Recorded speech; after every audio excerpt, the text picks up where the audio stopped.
Good afternoon, everyone. It's time for reading on air at Muta Junior High. This is your Scout teacher Vicky speaking.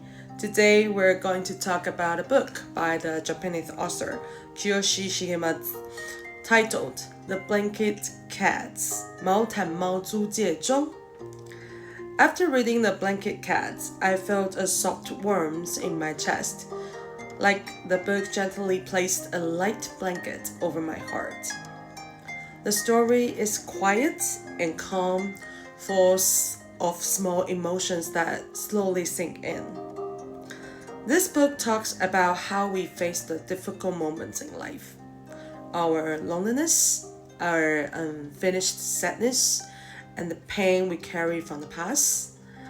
As the cats are borrowed by different families and stay with different people, the story keeps a warm and steady tone, even when the characters are dealing with hurts or emptiness. I love how it shows that everyone, adults and children, has their own hidden struggles. Some act strong, some hide behind jokes, and some stay silent. But deep down, they all want to be understood. The book, the story, never judges them, never blames them. It simply listens. The relationships in the story are gentle but fragile. The adults try their best, even when they feel confused or tired. The child watches everything quietly, feeling more than the adults notice. Sometimes the characters hurt each other without meaning to, but the story reminds us that being human is not simple, and that kindness matters more than perfections. One of my favorite things about these 7 stories is how they talk about sadness. They don't try to fix everything right away. They don't force anyone to be strong. Instead, they show that pain can be shared and gently understood. And sometimes that is enough. Even when life feels messy, the blanket cats stays beside you like a soft symbol of comfort.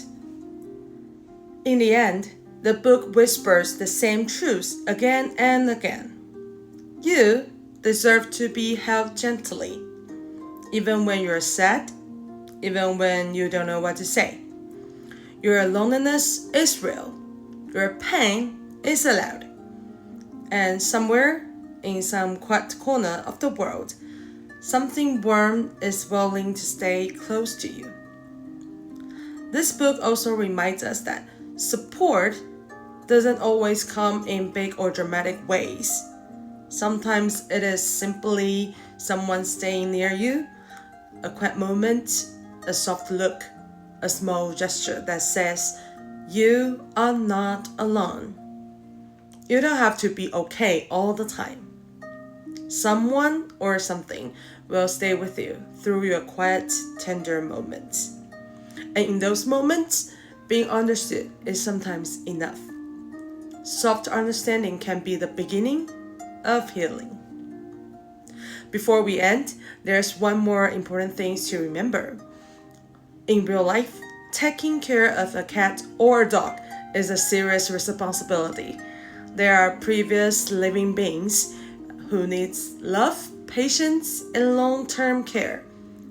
Pets cannot be borrowed for a short time or treated like toys. So, if you ever decide to have a pet, please think carefully and make sure you're ready. This is all for today's reading session. I hope I can share another good book with you next time.